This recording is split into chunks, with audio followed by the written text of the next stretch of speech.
marketing materials are very, very important.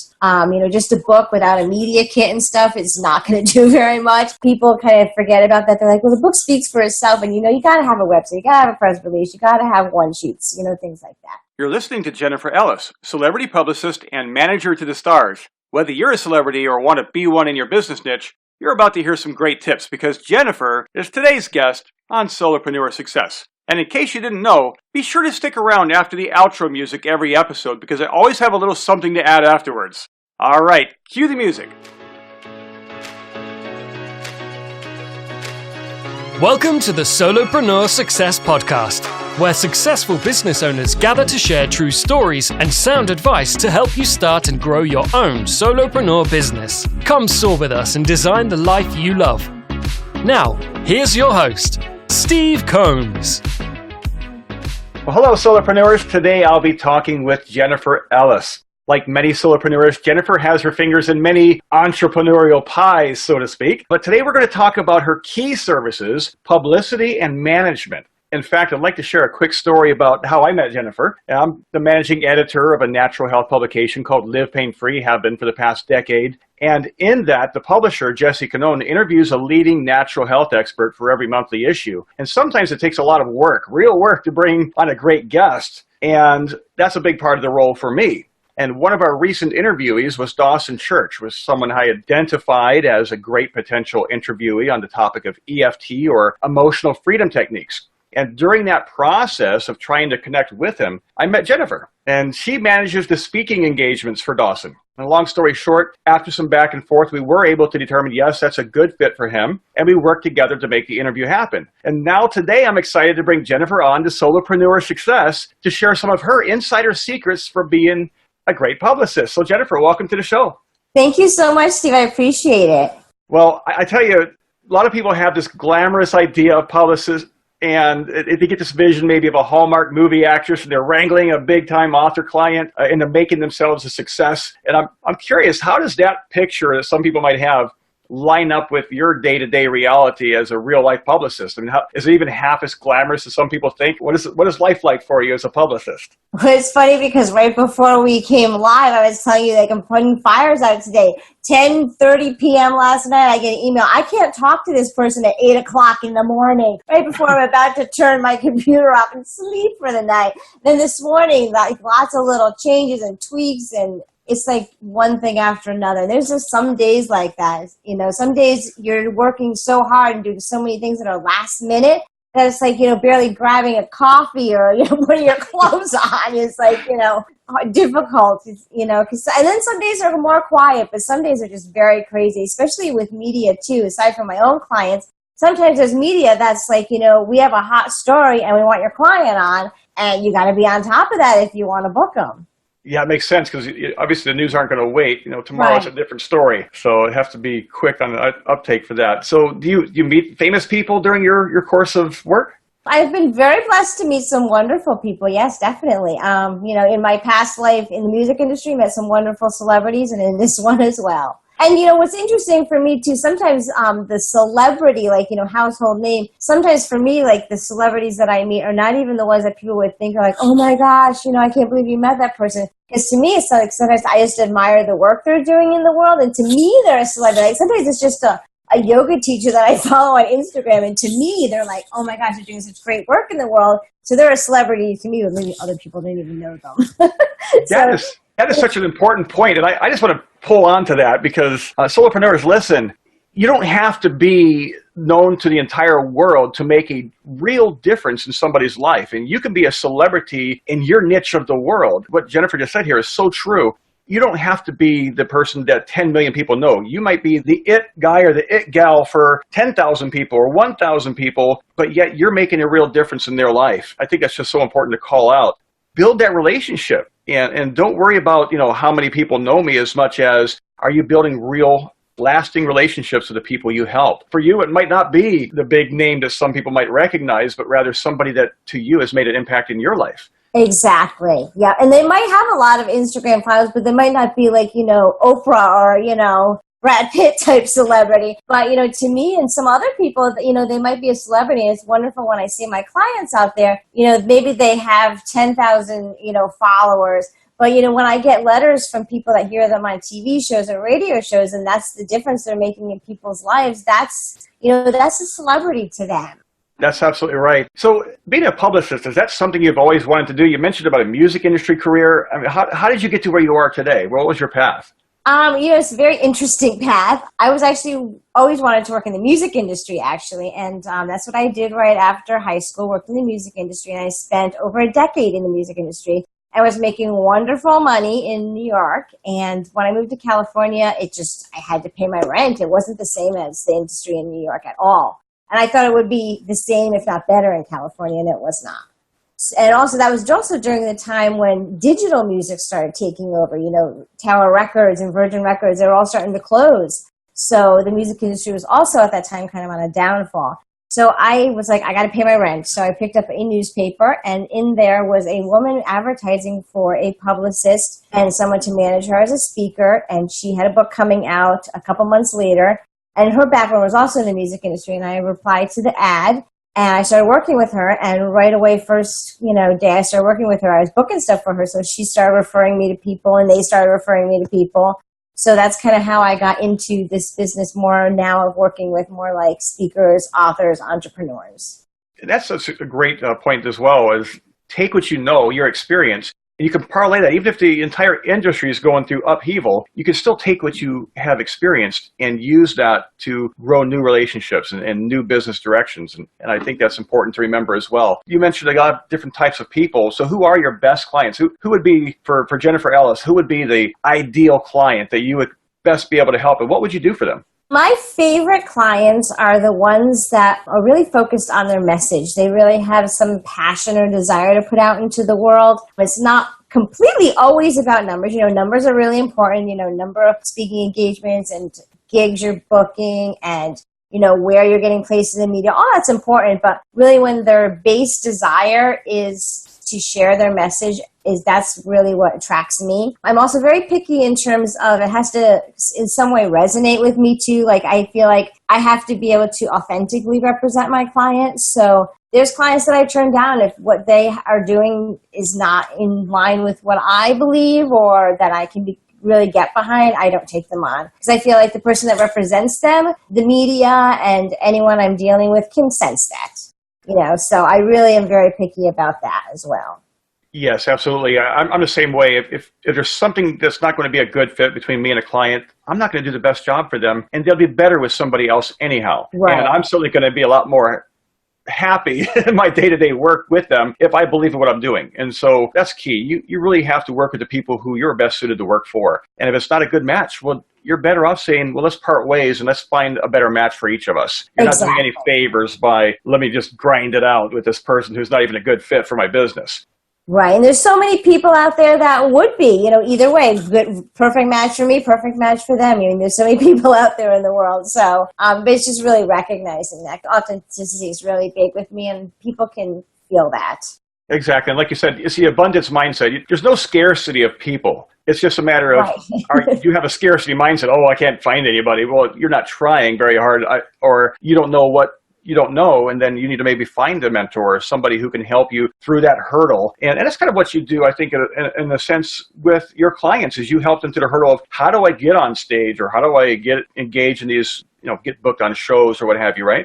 Well, oh, definitely. There's a lot of people that are just starting out and they just have a passion. They're like, I want to get my message out there. I want to write a book, and they don't know the first thing about getting started. And I really love that about them. I really love that they have this passion and desire, and I have nothing more that I want to do than, show them how to do that. Yesterday, I had a call with a guy who's, he's already fairly well known in what he does, but he wants to write a book and he wants to start to outreach more. So we had a great call yesterday on what he could do to do that. So it's a really fun thing, whether you're just starting out or just, even sometimes at a hurdle, like, I don't know what to do next. I really feel like I have kind of like an expertise of how to know what to do next. Yeah, and that's a great thing you bring to the business too, and I think that's worth pointing out is it's not just managing appointments. It's you're bringing real life expertise of what's going to help them grow to the next level, what their goals are for their business, and that's what you're providing. That's the real value you're bringing. It's not just can I be a bookkeeper? Anybody can manage a calendar,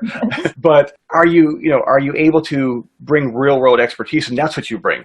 Right. And then you know what's interesting is not everyone wants to be like the person out there on national TV shows. I have many people that just want to be known in their community. They just want to start reaching people in their community and help them. And sometimes it's just their state or maybe their school district if they work with children. It's very specific. Everyone has their own individual goals. It's not always that they want to be in a national level, you know? That makes a lot of sense. So where do you do your work from? Are you work at home or do you have an office or?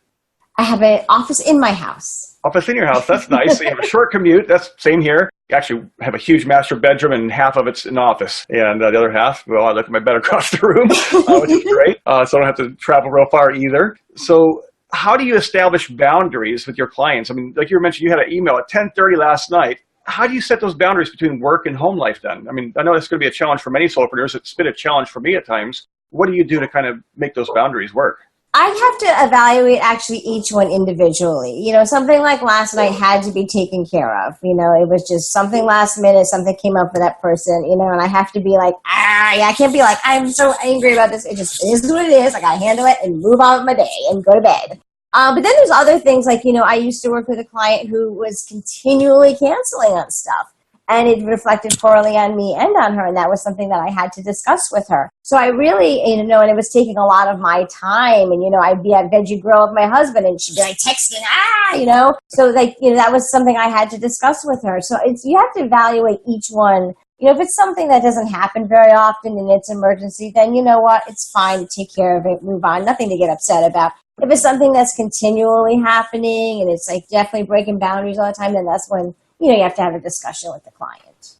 Yeah, that's important. And I certainly encourage anybody who has a business to try to keep those boundaries because it'll keep your sanity a lot better if you keep those boundaries. Yeah, that's important. So let's say somebody comes to you today, Jennifer, and says, look, I just wrote this new book and I'd really like your help make this message I have available to the world so more people know about what I'm doing and how I can help them. What would your typical process look like? Say they reach out to you. How do you begin that relationship or that conversation? What should they expect? First of all, I always look at what their immediate goals are for the book because everyone has different goals for the book. You know, I'm working with a woman right now who just had a book launch and, you know, she doesn't want to do any speaking engagements. She also wants to do minimal media. She actually more or less wants to be more on a university college level with her book. You know, and then there's other people who want to be on a zillion podcasts and, you know, all over the place. So really it's first sitting down and really looking at what their goals are and then strategizing from there. And also seeing, you know, what's realistic too. Like if, you know, no one really knows about this book yet or it's self-published, you know, that's also things that we're going to have to structure differently than if it's, you know, published by Hay House or a Random House or something like that. So we really just sit down and really look at the goals and all the background information. Also, marketing materials are very, very important. You know, just a book without a media kit and stuff is not going to do very much. People kind of forget about that. They're like, well, the book speaks for itself. And, you know, you got to have a website. You got to have a press release. You got to have one sheets, you know, things like that. So there's lots of those basic aspects that we will look at in a first-time phone call. That's great. Now, it sounds like obviously the different clients are going to have different levels of involvement of your time. So how do you structure your fees? Or is it a set fee or do you like base it on a per person and what their goals are? Or how do you do that? Usually we start with an inquiry call, like 15, 20 minutes just to find out where they're at. And then I kind of sit down and go through all their materials, their website, and you look at their social media, and I send them some ideas on moving forward. And it is different with every client. Sometimes very much at the beginning, a starter kit's going to be, you know, the way to go. I had a gentleman recently who didn't even have a website. So I said, make a website and then let's do a marketing review.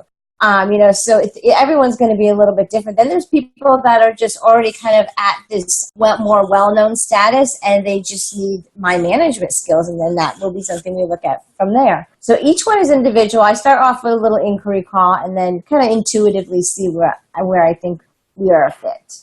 Gotcha. So these people that reach out to you, I mean, how do they find you? Is it mostly referrals these days or do you advertise or how do you find clients today? Almost everything's been a referral. I do get a lot from LinkedIn and Facebook, believe it or not. And I got 2 this week from Instagram as well that were very random. But yeah, most of them are referrals. I would say like 80% referrals and like 20% social media.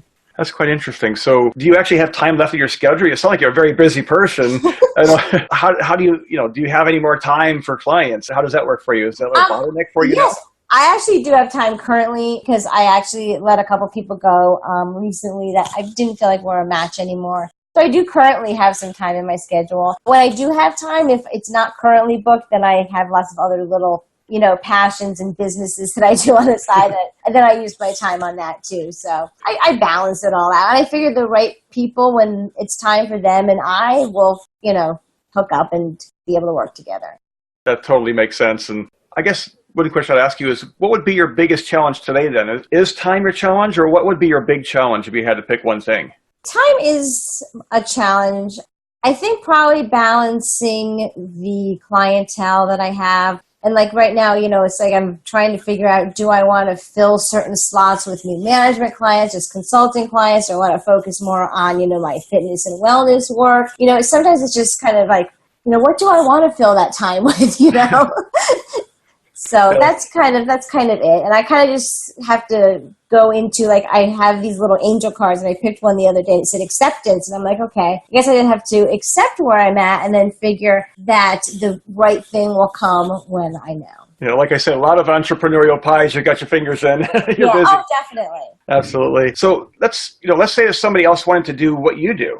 Obviously, in a sense, you could say you're in competition, but like you said, not everybody's a good fit. And so if somebody else wanted to do this kind of a business, what would be a good first step to get started in being a publicist or doing the kind of work that you do? I would say the first step, it's interesting when I do train people for clients. I don't think it's brain surgery. It's not rocket science. I know people have gone to school for PR and public relations, and great for them. I did not. I learned it hands-on, and I actually find that's probably the best because it changes so much. You could go to school for that, and like next year it's probably going to be different, Magazines and podcasts are constantly changing. So true. I basically, when I train people, I feel like hands-on is just the best way to go about it. And I understand you actually have a certification program. Is that related to doing that? Oh, yeah, definitely. And what I do is I work with the client plus most of the times it's their assistant or someone they hire specifically to do that job. And I walk them through, and we start with like just the basics of record keeping. How do I put together a Google Doc and spreadsheet? How do I, know when to follow up with certain people? We look at marketing materials and how to outreach, how to follow up. So yeah, I walk them through all of that kind of stuff. And when they're certified by me too, then I refer them out. Because like I said, not everyone that calls me is a match, but I always want to help everybody. I don't just want to send them on their way. So, I keep a list of the people that I train. And if I feel like one of them might be a match, then I always refer them. Because I really love to know that they're going to be well taken care of. That's a great point. So listeners, if you're on the stage of, I would like to have my own business, but I just don't know what I want to do yet, and this resonates with you and say, I would like to explore that, reach out to Jennifer, because she has this certification program, and she'll walk you step by step through how to actually start this kind of a business. And it sounds like she goes above and beyond by perhaps giving you referrals that aren't a good fit for her business that will help you get established. And that's tremendous. Anytime you can have a mentor that'll help you get established in a new business. I know when I started in copywriting, I had a couple of different people who were mentors to me that made a tremendous difference in helping me get started quickly and get past the learning curve and the hump of becoming who I wanted to become at that point in time. The same thing with you. You want to find a mentor that's doing what you want to do and that can help you to that next level. So I guess one more question for you, Jennifer, for today. What's next? What's big for your business? What are you growing into next? Well, that's a great question. Lately, I've been focusing a little bit more on the consulting and the management end, just, because that way I can help more people out there. And then also on the side, I recently became an ACE certified fitness instructor, so I've also been doing a little bit more of that as well these days. Well, that's exciting. So you're staying very busy in many different directions. Yes. Yeah. And I'm so thankful I got to meet you. This has been a great conversation today, and I'm sure it's been helpful for many of our listeners. Where can they learn more? Where can they actually connect with you to get in touch with you, whether they want to do management services or learn about your certification program, or where should they reach out to you at? It's life-enlightenment.com, life-enlightenment.com. And I also wanted to let you know, too, that for the certification program, it's wonderful for virtual assistants who maybe are just, they were just starting out and they were just working on like scheduling clients and things like that, and they want to like offer different services to their clients. I get that a lot for that program. Awesome. And so, folks, life-enlightenment.com. I'll put that in the show notes, too. So if you're listening while you're driving or something, you can't pull over and type it down safely. We'll have it in the show notes for you. Come back and check it out on the site. And make sure you get that site safely when you can look at it, not while you're driving, please. And we look forward to hearing some great results out of people who have found you for your management services, or perhaps grow into doing the same kind of business or a VA type of work. Thank you so much for being on the show today, Jennifer. Oh, thanks for all you're doing. It's, shows like yours that help so many people. I wish when I started my business, there was shows like yours that I could listen to. Well, thank you. We'll talk to you soon. Thank you so much.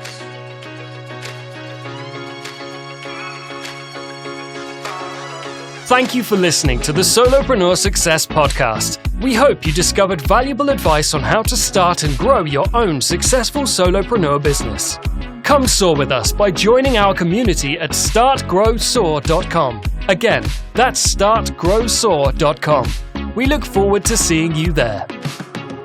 Hey, Solopreneur, Steve Combs here again. Just want to let you know the show notes for this episode can be found at startgrowsoar.com/007. And hey, I just wanted to tell you, if you signed up for my email list, I owe you an apology. I have been so busy with the podcast, I have been neglecting the email list. I mean, that's a big no-no in marketing, obviously. And I certainly want to build a relationship with you, my listener. But I just came back this week from a great little half-day class down in Boston with several of the folks from AWeber. They're the email provider that I use for my email list, and getting ready to start building that out, providing value to you. So if you have not yet subscribed, make sure you get over to startgrowsoar.com and go ahead and subscribe to my email list. All you got to do is put in your first name and your email. I'm not going to spam you. I'm just going to send you some good stuff, let you know when there's a new episode out, and give you some free gifts from time to time. So I'm working on those. I'm looking forward to being in touch with you there. And until then, have a great week.